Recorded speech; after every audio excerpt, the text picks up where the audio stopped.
Okay, and this tutorial is about a little bit about animation. Okay, and not trying to like animate the polygons at the moment. Okay, I think I've done that in a different tutorial. Not basic tutorial. Did one about a leg, didn't I? Okay.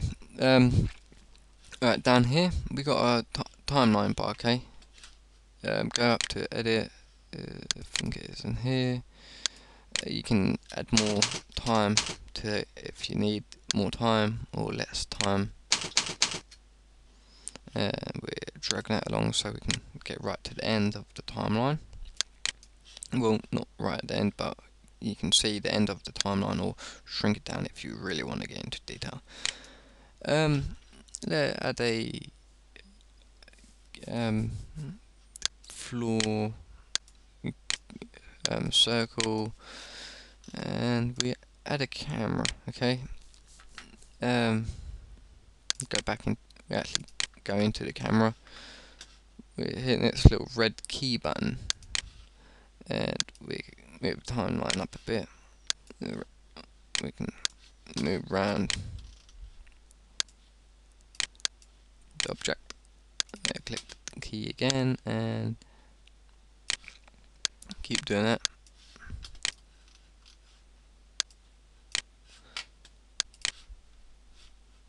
And last one.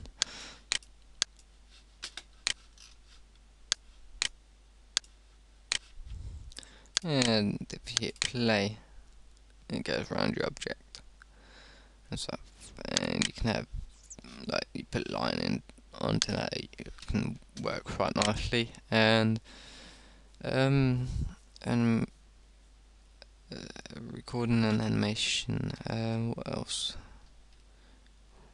I think that all there's for the basics of recording and animating. Well, what I know of it anyway.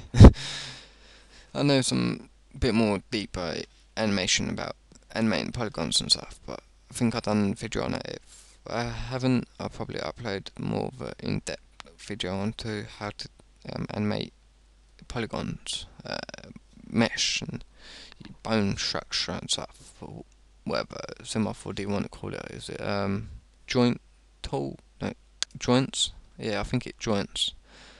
Right. If you want me to upload any other videos about anything else, about c4d or anything else you want me to upload about, um, what I know about anyway, give me a hit and give me a shout, and hopefully this has been helpful. Don't forget to sub, rate and comment. Peace out.